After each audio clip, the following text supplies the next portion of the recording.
9 news और आपके साथ मैं हूं फिजा काजमी और स्वागत है आपका हमारे इस खास कार्यक्रम में। बुलेटिन में सबसे पहले बात करेंगे कल यानी 6 फरवरी को होने वाले किसान चक्का जाम की। साथ ही बात करेंगे कि आखिर बजट को लेकर फिर क्यों भड़क उठे हैं राहुल गांधी। साथ ही जानेंगे किसान बिल पर क्या बोले राजस्थान के पूर्व उप मुख्यमंत्री सचिन पायलट। वहीं बात उमा भारती द्वारा लिखे गए शिवराज सरकार को पत्र की। और बुलेटिन के आखिर में बात करेंगे एलजेपी अध्यक्ष चिराग पासवान के चौंकाने वाले खुलासों की। लेकिन इन तमाम बड़ी खबरों से पहले एक नजर सुर्खियों पर। राकेश टिकैत का बड़ा बयान, कहा यूपी उत्तराखंड में कल नहीं होगा चक्का जाम, बताई बड़ी वजह। पीएम मोदी के सीनियर मंत्रियों के साथ संसद भवन में बैठक, अमित शाह, जावड़ेकर समेत कई मंत्री मौजूद। पश्चिम बंगाल के नदिया से बीजेपी अध्यक्ष जेपी नड्डा कल परिवर्तन यात्रा की करेंगे शुरुआत। दिल्ली में कांग्रेस शिवसेना ने लोकसभा में स्थगन प्रस्ताव किया, कृषि कानून को लेकर रद्द करने की मांग। दिल्ली में किसान आंदोलन के बीच सीएम अरविंद केजरीवाल ने आज बुलाई कैबिनेट की बैठक। बुलेटिन में सबसे पहले बात करते हैं केंद्र के नए कृषि कानूनों के खिलाफ किसानों का प्रदर्शन जारी रहा। किसान कानूनों को वापस लेने की मांगों पर अड़े हुए हैं। दिल्ली की अलग अलग सीमाओं पर डटे अन्नदाताओं का कहना है कि जब तक सरकार उनकी बात नहीं मानती वो पीछे नहीं हटेंगे।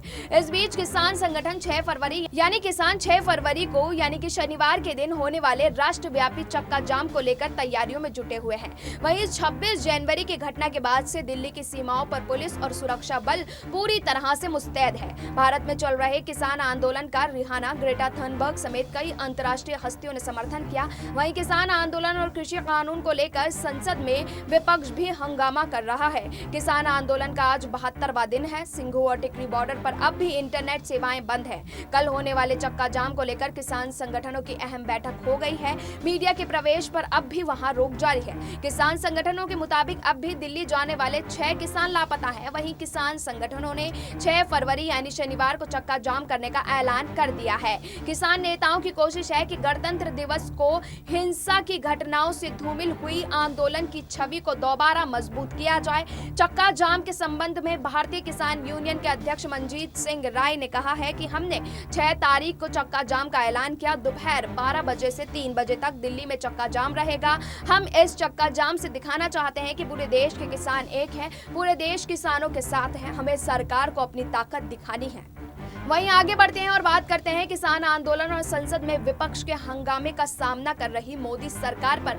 हाल ही में कांग्रेस नेता राहुल गांधी ने एक बार फिर निशाना साधा है।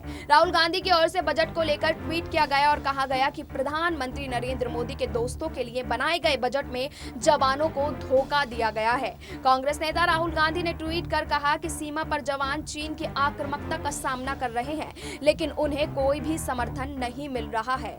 भारत के रक्षकों के साथ धोखा किया जा रहा है। आपको बता दें कि राहुल गांधी द्वारा इससे पहले भी बजट को लेकर मोदी सरकार पर निशाना साधा गया था। राहुल गांधी का आरोप था कि वित्त मंत्री ने बजट में रक्षा को लेकर कोई जिक्र नहीं किया, रक्षा मंत्रालय का बजट भी नहीं बढ़ाया गया।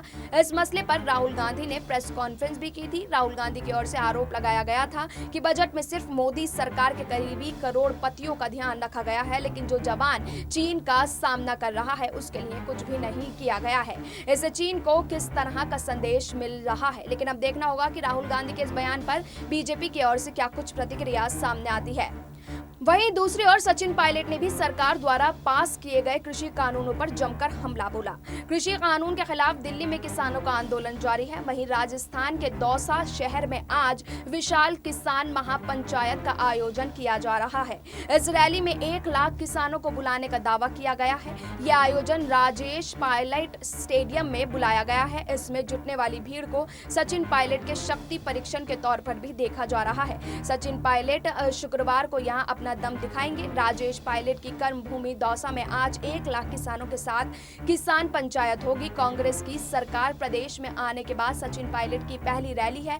इसको सफल बनाने के लिए पायलट गुट के सभी विधायक जी जान से लगे हुए हैं। सत्ता में हिस्सेदारी का इंतजार कर रहे सचिन पायलट अब पूरे राजस्थान में रैली करने निकल रहे हैं। पायलट की शैली पर बीजेपी के अलावा मुख्यमंत्री अशोक गहलोत भी नजर रखे हुए हैं। सचिन पायलट की रैली में भारी भीड़ को देखते हुए प्रशासन ने भी दौसा जिले में पूरी तैयारी कर रखी है। रैली की पूरी जिम्मेदारी सचिन पायलट के 2 खास सिपाह सलार विधायक मुरारी मीणा और जीआर खटाना ने संभाल रखी है। दौसा में आज महापंचायत को देखते हुए करीब 600 पुलिसकर्मी तैनात किए गए हैं। इसके साथ ही 3 RAC की कंपनियों को भी तैनात किया गया है। साथ ही बुलेटिन में बात करते हैं उमा भारती के लिखे शिवराज सरकार को पत्र की। मध्य प्रदेश बीजेपी में उमा भारती ने शिवराज सरकार के खिलाफ मोर्चा खोल दिया है। पूर्व मुख्यमंत्री उमा भारती ने शिवराज सिंह चौहान को लिखे पत्र में कहा है कि शराबखोरी से गरीबों की जिंदगियां तबाह हो रही हैं। उन्होंने ये भी लिखा कि कोई गलतफहमी ना हो, इसलिए पत्र को सार्वजनिक कर रही हूँ। इस अभियान को सरकार के खिलाफ ये संगठन की लाइन से हटकर चलाने से बचने के लिए उमा भारती ने गांधी जी के अभियान का पत्र भी उल्लेख किया है। उन्होंने कहा कि गांधी जी की कल्पना में आजाद भारत में शराबबंदी थी, लेकिन इस देश में अभी तक जो प्रयास हुए हैं वो सरकारी या राजनीति के बजाय सामाजिक रूप से ज्यादा सफल हुए हैं। उन्होंने पत्र के माध्यम से मुख्यमंत्री से कहा कि 8 मार्च को एक बार फिर अभियान को लेकर विचार विमर्श होगा। इस संबंध में आपसे यानी शिवराज के साथ भी बात करते रहेंगे। शिवराज को पत्र लिखने से पहले उमा भारती ने सोशल मीडिया पर इस अभियान को लेकर अपनी मंशा साफ कर दी। उन्होंने कहा कि नशा करने के बाद ही रेप की घटनाएं बढ़ रही हैं, इसलिए नशा और शराबबंदी होनी चाहिए। ऐसा निर्णय लेने के लिए राजनीतिक साहस की जरूरत होती है। मध्य प्रदेश में शराबबंदी को लेकर अभियान चलाया जाएगा, लेकिन उमा भारती के पत्र पर देखना होगा कि शिवराज सिंह चौहान की ओर से क्या कुछ प्रतिक्रिया सामने आती है। और बुलेटिन के आखिर में बात करते हैं बिहार चुनाव में आशा के उलट परिणाम नहीं मिलने के बाद लोक जनशक्ति पार्टी यानी LJP के अंदर आगे की रणनीति को लेकर चर्चा तेज हो गई है। पार्टी के राष्ट्रीय अध्यक्ष चिराग पासवान ने बिहार के पार्टी संगठन में बदलाव का मन बना लिया है। एक इंटरव्यू के दौरान चिराग पासवान ने इस बात का खुलासा किया। जानकारी के मुताबिक LJP प्रदेश संगठन में बहुत बड़ा बदलाव हो सकता है। इस बदलाव में मौजूदा प्रदेश अध्यक्ष की कुर्सी भी बदल सकती है। सूत्रों की मिली जानकारी के मुताबिक प्रदेश अध्यक्ष को लेकर चिराग पासवान चौंकाने वाला फैसला कर सकते हैं। इस बार बिहार प्रदेश अध्यक्ष की कुर्सी पासवान परिवार से बाहर के किसी व्यक्ति को मिल सकती है। सूत्रों से मिली पुख्ता जानकारी के मुताबिक प्रदेश अध्यक्ष के लिए LJP के पुराने चेहरों के साथ पार्टी में आए नए चेहरों पर भी विचार विमर्श जारी है। पार्टी का सबसे बड़ा वजूद बिहार में है, लिहाजा बिहार प्रदेश अध्यक्ष की कुर्सी पार्टी में बड़ी अहम मानी जाती है। बिहार चुनाव के बाद अध्यक्ष समेत पार्टी की बिहार इकाई को भंग कर दिया गया था। उस समय प्रदेश अध्यक्ष की कमान चिराग पासवान के भाई प्रिंस राज के पास थी, जो पूर्व सांसद स्वर्गीय रामचंद्र पासवान के बेटे हैं। प्रिंस राज के पहले चिराग पासवान के चाचा और पार्टी संस्थापक रामविलास पासवान के भाई पशुपति पारस बिहार इकाई के अध्यक्ष थे।